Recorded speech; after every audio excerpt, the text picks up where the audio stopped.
See some familiar faces here today. Glad to see all of you. I got up here last night. I was thinking before I got up here some things that I wanted to say. I wanted to say some things about Will last night, and sometimes you preachers or anybody who's made announcements before, you know how it is. When you get up here, things just seem to slip away and they never get said that you wanted to say. I want to say how much I appreciate Will and how much of encouragement he is to me. And I was very impressed with him for the first time that I met him. And I have a lot of respect for him. And you members of the Balkanville congregation here, you are extremely blessed to have Will Anderson and his family here. And I hope you're thankful for that and realize that very much. He is a fine young man. So we're going to study about land today and many more things regarding all of this. The title is, I Shall Place You in Your Own Land.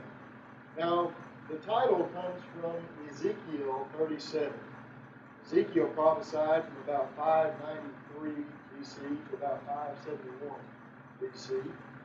But before we get to this part in the history of Israel, we actually want to go all the way back to the book of Genesis. All the way back to the Garden of Eden, actually. Because when God first created man, He gave man land. He gave man a beautiful home. He gave man a perfect environment in which to live. And of course, Adam and Eve chose to sin against God, and God cast them out of that land. And later on, we read about the flood of Noah's day, and only 8 souls being saved in the entire world.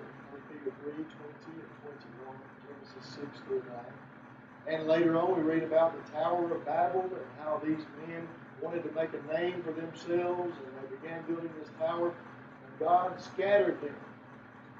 But in Genesis 11, right there in that same chapter, near the end of that chapter, we begin reading about someone named Abram.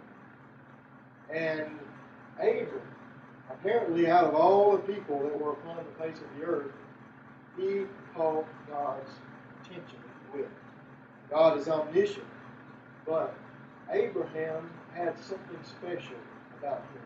God knew that. Genesis chapter 18, I believe it's verse 19, God talked about him. He said, I know him. I know he's going to bring up his family after him to walk after the ways of God.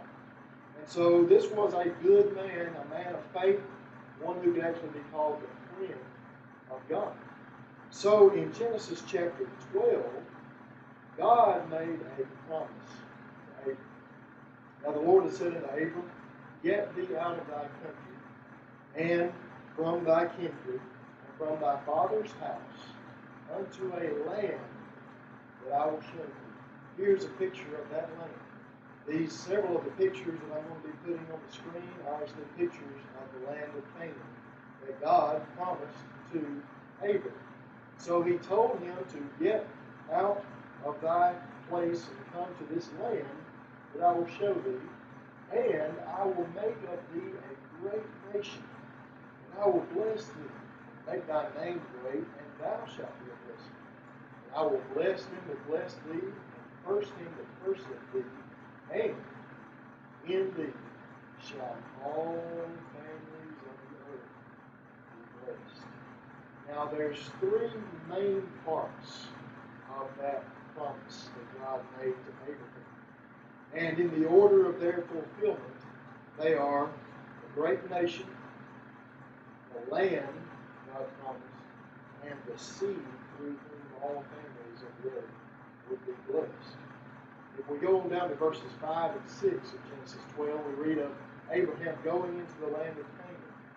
And in verse 7, the Lord appeared unto Abram and said, Unto thy seed will I give this land. And that promise is repeated several times throughout the Old Testament.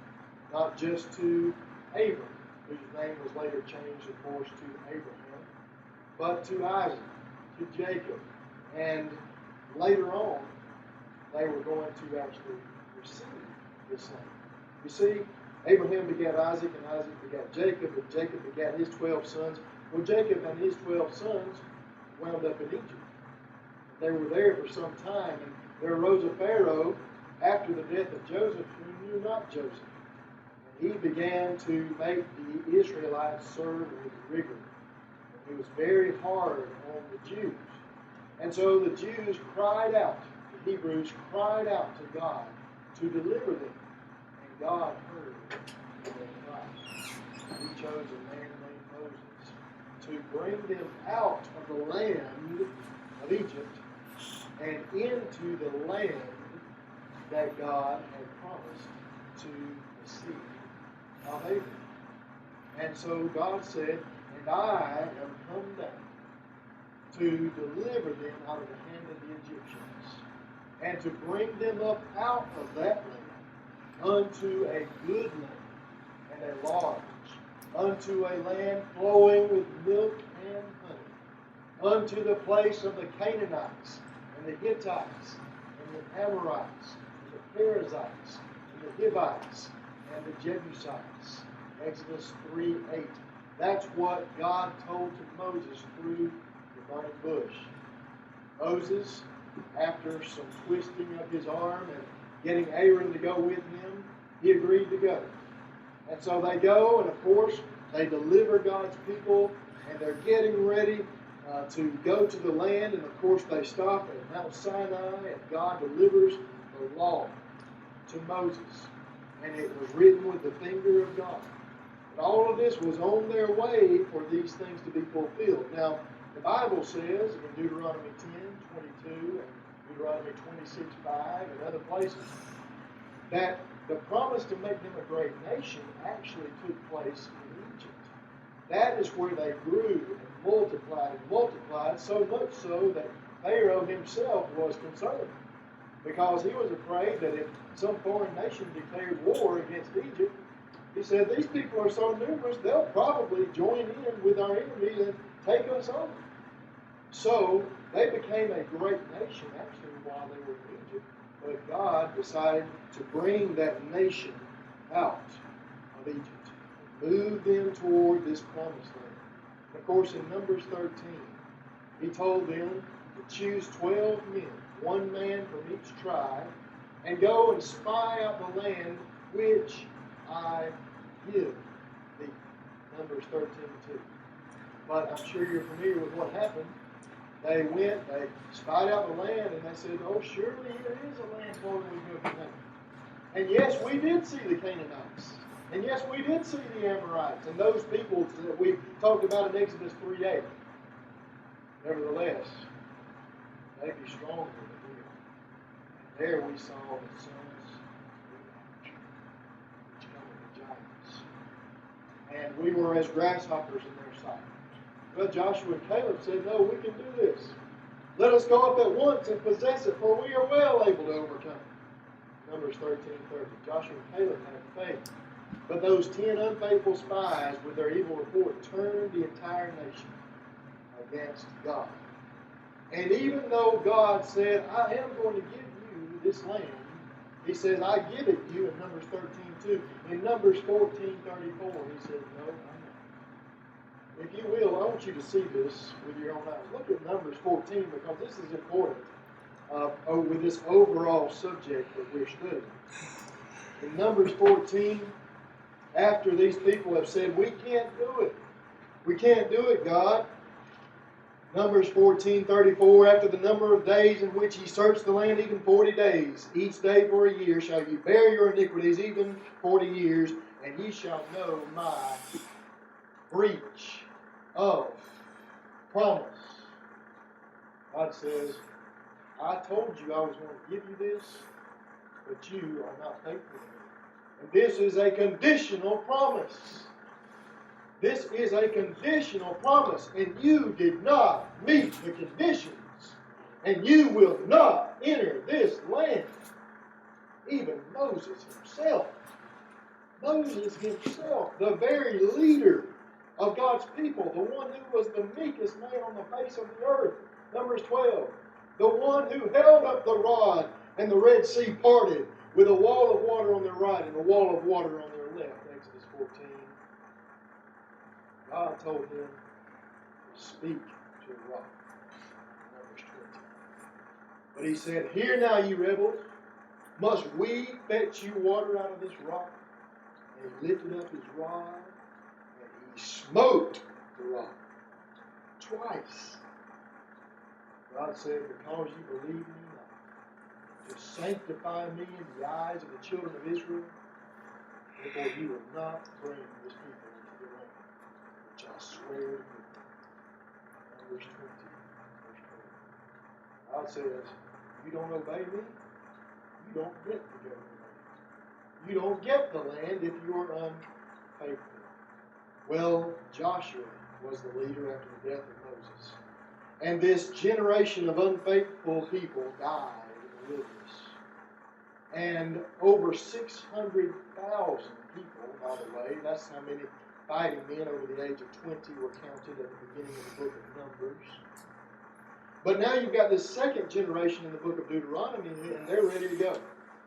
Joshua is their leader, and they told Joshua, "We will follow you just like we followed Moses." But they're ready. They are people of more faith. They've seen what has happened before, and Joshua is going to lead them into the promised land. Now, let's notice first of all, as we're studying this, that here's the land that God promised to Abraham, or Abram. And we're talking about, here's the Dead Sea, Sea of Galilee. So this is just an overall satellite image of that. Now, the land promise has been fulfilled. We want to make sure we understand that. Turn with me to Deuteronomy chapter 4. Deuteronomy chapter 4. And really, for the sake of time, I'm probably not going to be able to read as many of these passages as I would like to. I may just have to give you the scripture references for you to read later. But in Deuteronomy chapter 4, look at verse 41. "Then Moses severed 3 cities on this side Jordan toward the sun rising, that the slayer might flee thither, which should kill his neighbor unawares, and hated him not in times past, and that fleeing unto one of these cities he might live." Okay, stopping right here. If you want to write a reference, you can write on down to verse 44, but I don't have time to read all of that. 3 cities of refuge for an accidental slaying of someone. If somebody accidentally killed someone else, they could flee to this city, and they would be safe until the leaders could decide whether or not he was innocent or guilty. Now, let's go to Deuteronomy 19. Because in Deuteronomy 19, verses 7 through 9, Moses says, right now you're going to have 3 cities. Look at verse 7. "Wherefore I command thee, saying, Thou shalt separate 3 cities for thee.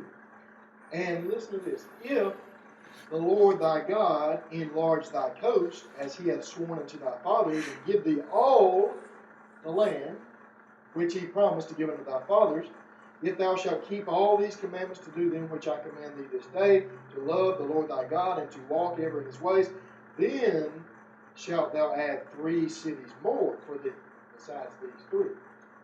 Now, the 3 cities that were initially added were on the east side of the Jordan River.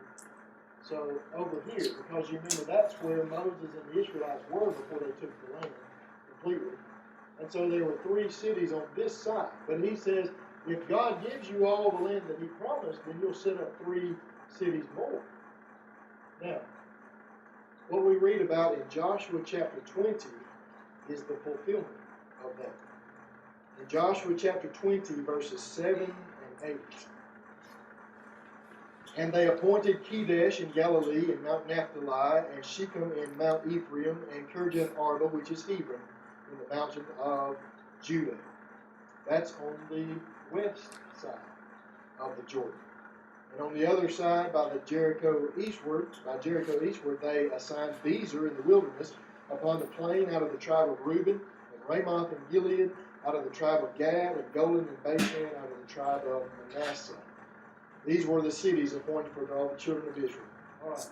So, 6 cities of refuge. And what those circles are on this map this represents that's how far you could travel in one day. So you could be practically anywhere, almost anywhere in the Promised Land, and you could get to one of these cities of refuge in one day. But the point is that Moses said, when you get all 6 cities, then you'll know that God has fulfilled His promise. And here we see God fulfilling His promise. Now in Joshua 21, look at verse 43. And the Lord gave unto Israel all the land, which He sware to give unto their fathers, and they possessed it and dwelt therein. Look at verse 45. There failed not aught of any good thing which the Lord had spoken unto the house of Israel. All came to pass. It is repeated almost to the point of redundancy, just to make it absolutely clear that everybody understands God made a promise and God keeps His promises. Nehemiah chapter 9, that's what Nehemiah says. He says God gave them the land because He is righteous. Now, for somebody to say, well, actually, God never gave them all the land, I didn't give them the land, then that is to impugn God's righteousness. That is to call into question the inspired writings of the Scriptures. We can't do that. Now, when we read about them taking the land, it was divided up among the tribes, the 12 tribes. And here's some of these verses we talked about. We didn't mention Joshua 23:14, but again, not one thing hath failed. Of all the good things which the Lord your God spake concerning you, all are come to pass. And really the land was extended even further during the reign of Solomon. 1 Kings 4:21, it says that his border was all the way to the river Euphrates, and all the way to the border of Egypt. And in 2 Samuel 8:3, David, even before this, it says David went to recover his border at the river Euphrates. So God kept His word. God blessed them with the land. And we need to notice that the land promise was conditional. We've already touched upon this a little bit. Conditioned upon their obedience. Let's go to Deuteronomy. Let's see, chapter 6. Deuteronomy chapter 6. We'll go read verses 10 and following. And it shall be, when the Lord thy God shall have brought thee into the land which He sware unto thy fathers, to Abraham, to Isaac, and to Jacob, to give thee great and goodly cities which thou buildest not, and houses full of all good things which thou fillest not. Going down to verse 12. Then beware lest thou forget the Lord, which brought thee forth out of the land of Egypt from the house of bondage. Verse 15. For the Lord thy God is a jealous God among you, lest the anger of the Lord thy God be kindled against thee, and destroy thee from off the face of the earth. There are many, many passages we could read that are warnings after warnings about being faithful to God. And if one is not faithful to God, or the people are not faithful to God, God will remove them off of that land. Deuteronomy chapter 8, verse 18. But thou shalt remember the Lord thy God, for it is He that giveth power to get wealth, that He may establish His covenant, which He sware to the fathers, as it is this day. And it shall be, if thou do at all forget the Lord thy God, and walk after other gods, and serve them and worship them, I testify against you this day, that ye shall surely perish. As the nations which the Lord destroyeth before your face, so shall ye perish, because ye would not be obedient unto the voice of your Lord your God. One more is in Deuteronomy chapter 30. And remember the context of this. Moses is preparing this second generation, the children of those who died in the wilderness. He's preparing them to go take the land, but he's telling them you have got to remain faithful to God, or He will punish you and He will take you off the land. Deuteronomy 30, verses 17 and 18. But if thine heart turn away, so that thou wilt not hear, but thou shalt be drawn away and worship other gods and serve them, I denounce unto you this day that ye shall surely perish, and that you shall not prolong your days upon the land, whither thou passest over Jordan, to go and possess it. Verse 20, that thou mayest love the Lord thy God, and that thou mayest obey his voice, and that thou mayest cleave to him, for he is thy life and the length of thy days, that thou mayest dwell in the land which the Lord sware unto the fathers, to Abraham, to Isaac, to Jacob, to give them. Now, one of the reasons we need to understand all this is because there are some who have misconceptions about all of this today.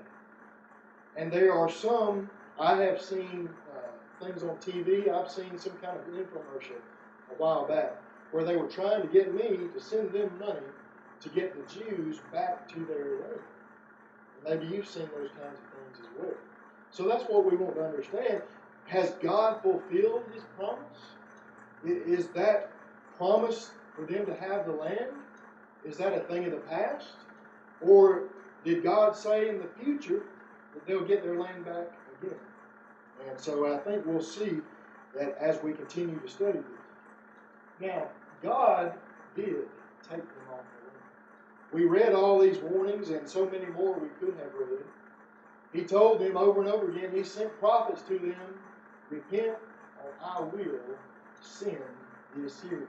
I will send the Babylonians if you don't repent and turn from idolatry and turn from marrying the pagans. And they allowed these pagans really to corrupt them. And even Solomon himself, in all his wisdom, was corrupted by paganism. And so that just shows how deeply rooted this was in Israel. But they had to keep God's commandments in the law of Moses, and if they didn't, God would take them off the land. Well, Assyria came in 721 BC. By the will of God, by the way, because he was allowing them to punish his people because he had warned them over and over again, I will destroy you, I will make you perish from off of this land if you will not be faithful to me. And so they came in 721 BC and took the northern tribe. You see, we didn't talk about the division of the kingdom, but when Solomon died, you've got Rehoboam and Jeroboam, and they split. This kingdom was split. And so Jeroboam was in the northern part, and Rehoboam was in the southern. So there were 10 tribes up in the north that were conquered by Assyria in 721 BC. Well, many years pass, and Babylon is getting stronger and stronger. The Babylonians are becoming a real force in the world to be reckoned with, and they conquered Nineveh in 612 BC. And not long after this, they turned their attention to Jerusalem.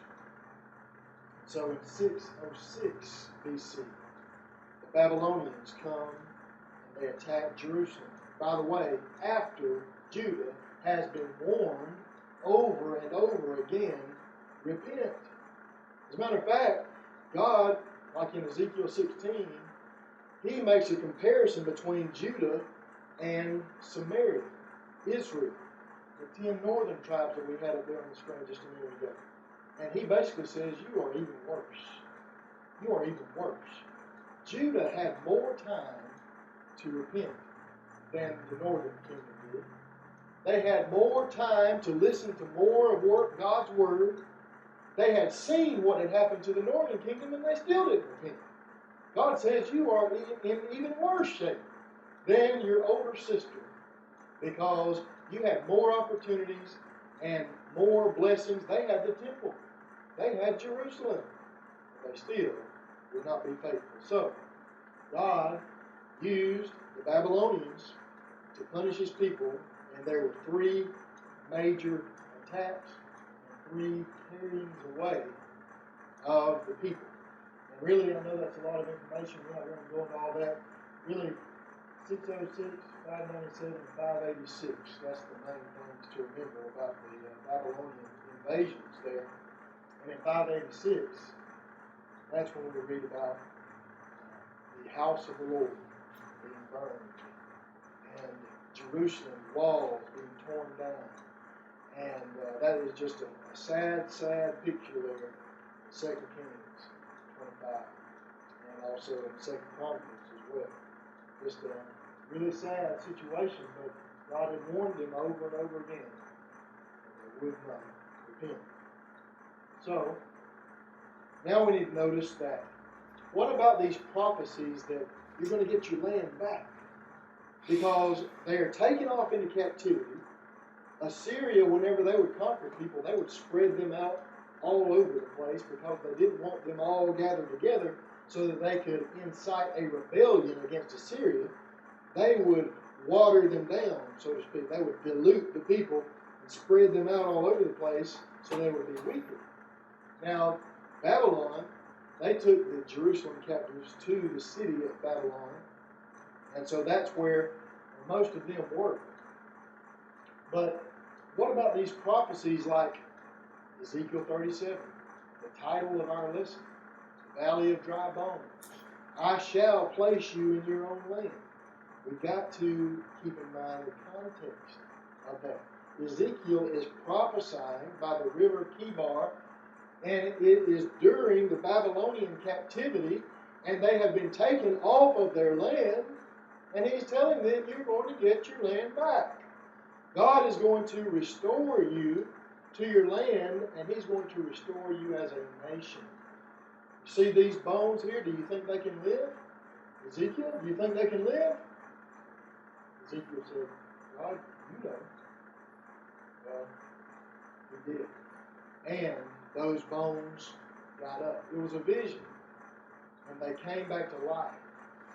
Full health. That was symbolic of God bringing his people back from captivity. Bringing back not only to the land, but to make them a nation. He says there's two sticks. One of them is Judah. One of them is the northern kingdom, Ephraim, Israel. And join them together. Now they're going to be one stick. They're not going to be two separate nations anymore. When they come back, they'll be one nation. They'll be united. And guess what? No more idolatry. They'll never again fall in love with the harlotry of idolatry. Ezekiel 16 and other passages say. So God is going to bring them back to life. They've been scattered. But now what if we take that prophecy in Ezekiel 37? Now what if somebody takes that and says, well, I want to put it over here in our modern time. And if I take that and I put it over here in our modern time, then wait a minute. The Jews have got to get back to their homeland. Ezekiel said so. Ezekiel said they've got to get back. They're going to get back. That's not right in dividing the word of truth. We've got to be diligent to show ourselves approved unto God. The workman who is not to be ashamed. Rightly divide the word of truth. And when we take things out of context, you could do all kinds of things with the Bible. If you are so haphazardly taking scriptures and putting it here and putting it there and not paying attention to the context in which it belongs. Did these people get to go back? Yes, they did. In around 730 BC or so, Isaiah had actually said the name of the ruler who was going to allow his name. He's speaking for God that saith of Cyrus, he is my shepherd, and shall perform all my pleasure. Even saying to Jerusalem, thou shalt build, and to the temple, thy foundation shall be laid. Isaiah 44:28. some 150 years or so before Cyrus ever came along. And now, here comes the Medo-Persians. And the Medo-Persians are now the rising world power. Babylon is going to fall. Isaiah also predicted that in Isaiah 13 and 14. And it's now coming to pass, and Cyrus walks into Babylon, and they basically pretty much turn the city over because they're so sick of Nabopolassar and the way that the Babylonian kings have been ruling. Cyrus just walks right in. As a matter of fact, in the prophecies, God says, I'm going to open the gates for you. You're just going to walk right in. Isaiah 44 and 45 especially. But God did open the gates. So Cyrus comes in, and guess what he says? Josephus actually records that somebody showed him the prophecy in Isaiah. But Josephus, the Jewish historian, he records that people came to Cyrus and said, look, your name is in the Holy Scriptures, and it says you're going to allow God's people to return. Jeremiah had prophesied in Jeremiah 25 that Babylonian captivity would last 70 years. So if you take 606 BC and you take away 70 years, you come down to 536. And you come down to a ruler whose name is Cyrus. The time is right. God knew what was going to happen. And it was through Cyrus that people were allowed to return. Turn with me to Ezra chapter 1. Ezra chapter 1. By the way, when you get there, if you notice the pages just before that, that's that sad, sad picture that we just talked about. 2 Chronicles 36. I've got to take time just to read 17 through 19. 2 Chronicles 36, 17 through 19. Just before Ezra. Therefore he brought upon them the king of the Chaldeans, Nebuchadnezzar, who slew their young men with the sword in the house of their sanctuary, and had no compassion upon young man or maiden, old man or him that stood for age. He gave them all to his hand. And all the vessels of the house of God, great and small, and the treasures of the house of the Lord, and the treasures of the king and of his princes. All these he brought to Babylon, and they burnt the house of God, and brake down the wall of Jerusalem, and burnt all the palaces thereof with fire, and destroyed all the goodly vessels thereof. And them that had escaped from the sword carried he away to Babylon, where they were servants to him and his sons, until the reign of the kingdom of Persia. Ezra chapter 1. Now in the first year of Cyrus, king of Persia, that the word of the Lord by the mouth of Jeremiah, 70 years, remember, might be fulfilled, the Lord stirred up the spirit of Cyrus, king of Persia, that he made a proclamation through all his kingdom. By the way, if he were shown that scroll, perhaps that's the way, through God's word, he stirred up. Just a thought. But he put it also in writing, saying, Thus says Cyrus, king of Persia, the Lord God of heaven hath given me all the kingdoms of the earth. And he hath charged me to build him a house at Jerusalem, which is in Judah. Who is there among you of all his people? His God be with him, and let him go up to Jerusalem, which is in Judah, and build the house of the Lord God of Israel. He is the God which is in Jerusalem. And whosoever remaineth in any place where he sojourneth, let the men of his place help him with silver, and with gold, and with goods, and with beasts, and beside the freewill offering for the house of God that is in Jerusalem. I want to make a little side note. I'm running out of time so quickly here. Notice that he says, I am king of the whole earth. And I'm telling you, anybody in the whole earth who belongs here, go back. Go back to Jerusalem. Go back and rebuild. You remember what Ezekiel said? Take those two sticks and make them one. Every Jew had the opportunity to return at this point. Did all of them return? No, they didn't all return. But people from every tribe had the opportunity to return. And we could go to Ezra 2:70, and Ezra 6:17, and Ezra 8:24 through 35, and we could look at a lot of evidence that shows that there were remnants of each tribe who actually did go back during this time. He didn't just say, all ye who dwell in the city of Babylon, go back. He said, of any place, go back. Thus fulfilling Ezekiel's prophecy and other prophecies that we could have. Now, I'm going to have to really go through this quickly. I apologize. There were three major returns in captivity: 536, 458, 445. And I can make these charts available later if we will. But I want us to notice that Cyrus's decree, 536 BC, later came Haggai the prophet. Did Haggai say, Jews, you're going to get your land back? No, there's no prophecy about that. They were in the land. He was trying to get them to rebuild the temple of the Lord. Zechariah, about 517 or so, 520 to 517, did Zechariah promise, hey, you're going to get your land back? No, they were in the land.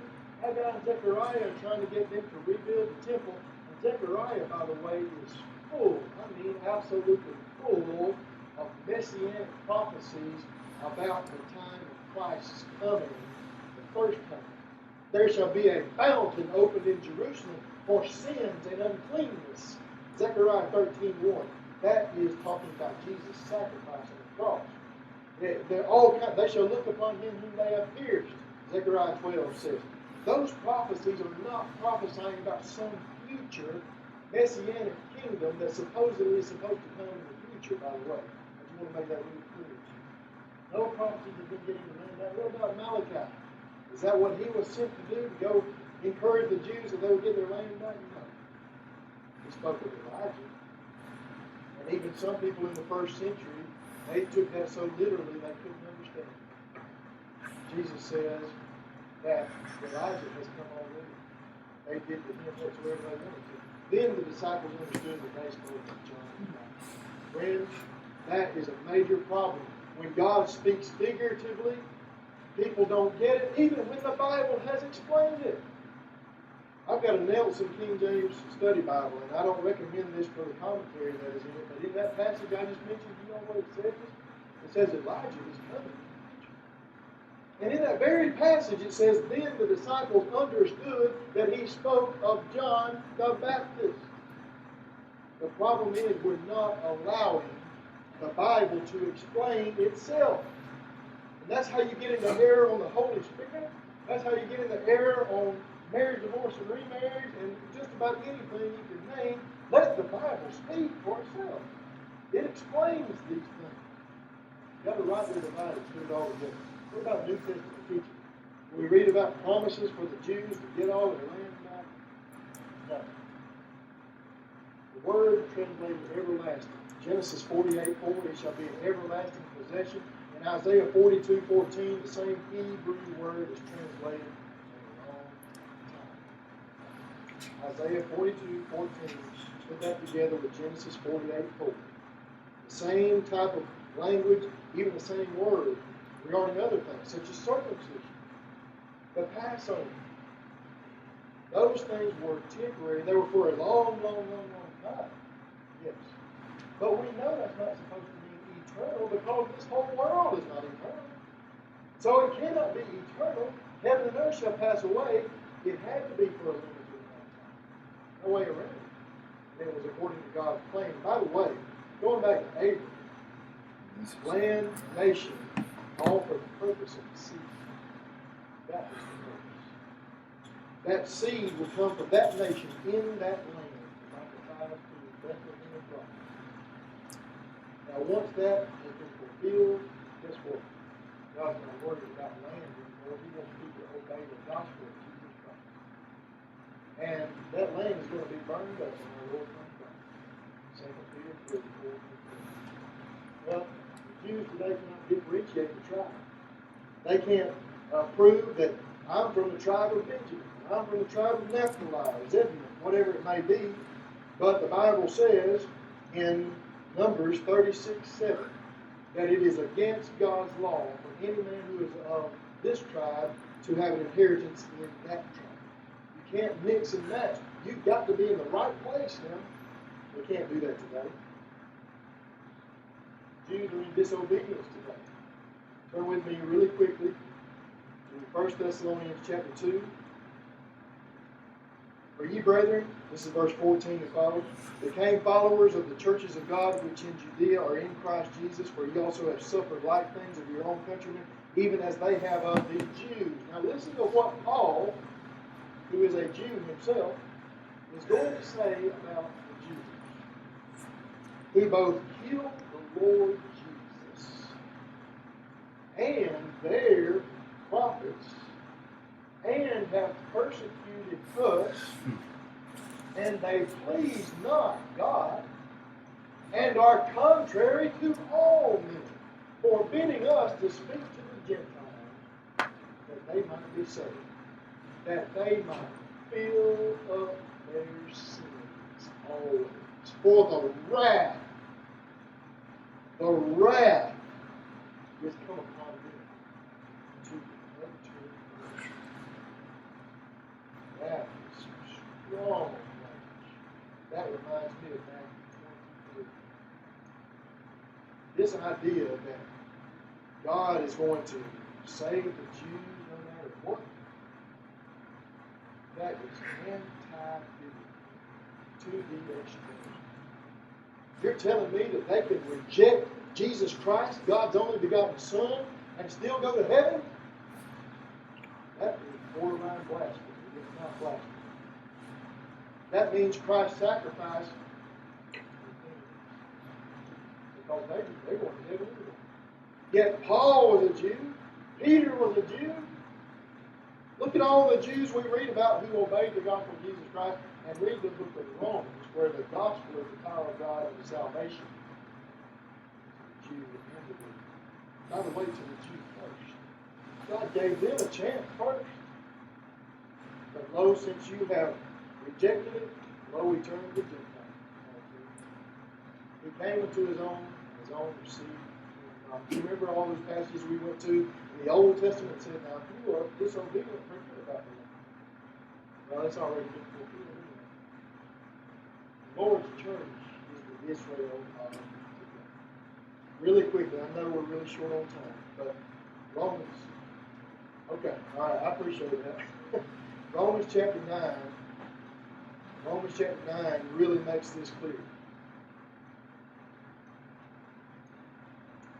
All right, he says in verse 6. And by the way, if you're taking notes, put down verse 1 and follow it, because I would read all of this, but I'm going to try to cut it back a little bit. Verse 6. Not as though the word of God had taken none effect, for they are not all Israel, which are of Israel. Now, wait a minute. Israel is Jacob. Right? Jacob's name was changed to Israel. So just because you are of Jacob, just because you are a fleshly descendant of Jacob, does not mean that you are really part of the true Israel. He says, verse 7. Neither because they are the seed of Abraham are they all children, but in Isaac shall thy seed be called. You remember in John chapter 8, when the Jews were fussing with Jesus and calling him names and all those kinds of things, and they said, we be Abraham's seed. And Jesus said, you are of your father Abraham. Does that sound right? They were in God's favor. Well, verse 8, Romans 9:8. That is, they which are the children of the flesh, these are not. The children of God. But the children of the promise are counted for the seed. God promised that through Abraham, all families of the earth would be blessed. Not just the house of Jacob, all families of the earth would be blessed. So Paul says, just because someone is of the physical line of Jacob or Abraham, that means absolutely nothing now in this new covenant. Better covenant, by the way, you would say. And he goes on to say, look at verse 27, Romans 9. Isaiah also cried concerning Israel, though the number of the children of Israel be as the sand of the sea, a remnant shall be saved. Only a small number. Those who were like Paul, who were willing to change and accept the fact that Jesus is the Son of God and obey the gospel of Jesus Christ. I really wish I had more time to spend on that. Romans 10:1, Paul prayed for Israel that they might be saved. But they were not saved. I bear them record that they have a zeal of God, but not according to knowledge. So many more things. God wants to focus on Christ, not man. There is neither Jew nor Greek, nor bond nor free, nor male nor female, for you are all one in Christ Jesus. And if you be Christ's, then are you Abraham's seed, and heirs according to the promise. Now, how can we say, well, no, that land still belongs to Jesus? God said, there is no Jew. There is no Jew. There is no Greek. God has broken down the middle wall of partition, Ephesians 2 and 3.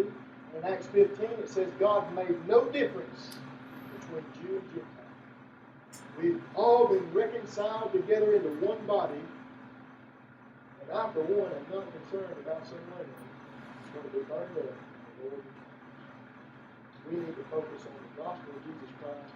And if someone calls himself a Jew today instead of a Christian, then he needs to do what Paul did. Why tarry still? What are you waiting for? Rise. We got time. Wash and lay thyself. The whole book of Romans is against the idea of all of these things that we've been talking about God having a special plan for Jews, unconditional salvation, all that. That's contrary to the Scriptures. And what happens is they'll take a Scripture here and there, those who teach that, and they twist it in a way that absolutely does not harmonize with the rest of the Bible. You just can't do that. Peter said in 2 Peter 3, 15 and 16, that some of Paul's epistles are hard to be understood. And they that are unlearned and unstable wrest them to their own destruction. And he gives a warning to Christians, don't you fall from your own steadfastness and be led away with the error of the wicked, but grow in the grace and in the knowledge of our Lord and Savior Jesus. Let's be very careful with the Scriptures. Let's make sure we're keeping them in context. And if we are Christians today, we are God's peculiar people, His holy nation, His royal priesthood, 1 Peter 2:9. We are the Israel of God. We will enter the promised land. Thank you so much for your attention.